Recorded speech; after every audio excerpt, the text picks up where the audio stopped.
So you're considering adding an online community element to your club, but don't know what to expect? This session will take us on a journey through the life cycle of a typical online community so that your club will know what to expect at different times and what you should do as you reach different benchmarks. This is the online community life cycle. All of your online marketing efforts will be meaningless without a community to support it. This is no easy task and takes some time if you are to be successful.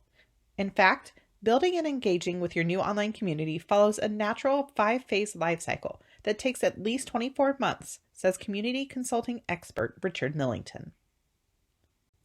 There are a few things to keep in mind as we work through these stages. First, our number of new members is like the hill of a roller coaster. It starts low, peaks at the midpoint between stages 3 and 4, and finds a new normal as we work through the last phase. We must also understand that we are going to begin with a relatively low or perhaps even negative return on investment. Over time, if your community is successful, the ROI should continue to grow. As we noted earlier, there are 5 phases of the community life cycle. They are inception, establishment, maturity, saturation, and mitosis. In the first 6 months, your new online community will find its initial membership base with what Millington calls founders. These members appreciate exclusivity and their role as an influencer. There really isn't much of a sense of community yet during this stage, with organic growth and activity averaging under 50%. Each phase has areas where you should concentrate your efforts. Key tasks during this stage? Invite members, initiate discussion topics, find ways to prompt participation, like polls, and work on building relationships with members online. Establishment, or the second phase of your community, will encompass the second half of that first year. This is when we begin to enjoy a limited sense of community and start to find our topic enthusiasts. These members thrive when the mission of the community aligns with their own interests. Growth at this stage will likely fall in the 50 to 90% range.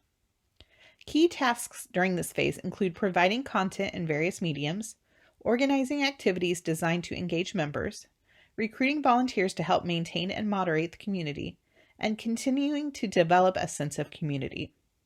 You will also want to make sure that you are proactively handling conflict resolution. Maturity. This stage occurs during the first 12 to 18 months after the community has been established. At this point, the early majority have joined in search of value, information, support, and social interaction. Our sense of community has developed, and our growth and activity should exceed 90%. The third phase of the community life cycle shares many of the same tasks as the fourth stage.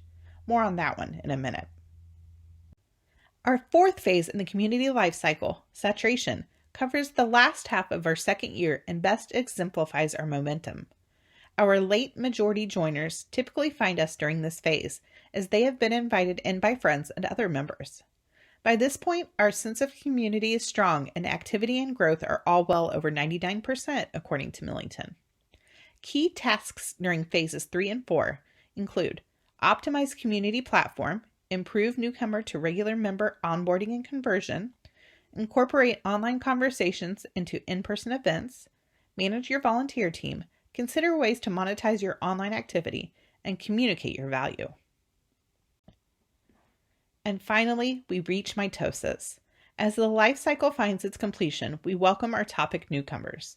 These are the people who find us when they're seeking opportunities to learn about a specific topic, event, idea, or whatever else it may be in a quick manner. When we begin to move beyond that second year, our growth and activity has likely plateaued to our new normal, and given us the opportunity to enjoy a varied sense of community. Key tasks during this last phase. Identify any needs of subgroups and create them if necessary, such as for a particular community event or maybe a work group. You should also aim to train and manage volunteer leaders, promote the group, and provide support to any subgroups. Building an online community can take some time, but if your club puts the effort and strategy behind it that's required, it can pay large dividends for years to come. We applaud those clubs who take the initiative to expand their impact by engaging with members, volunteers, donors, and participants in new and exciting ways.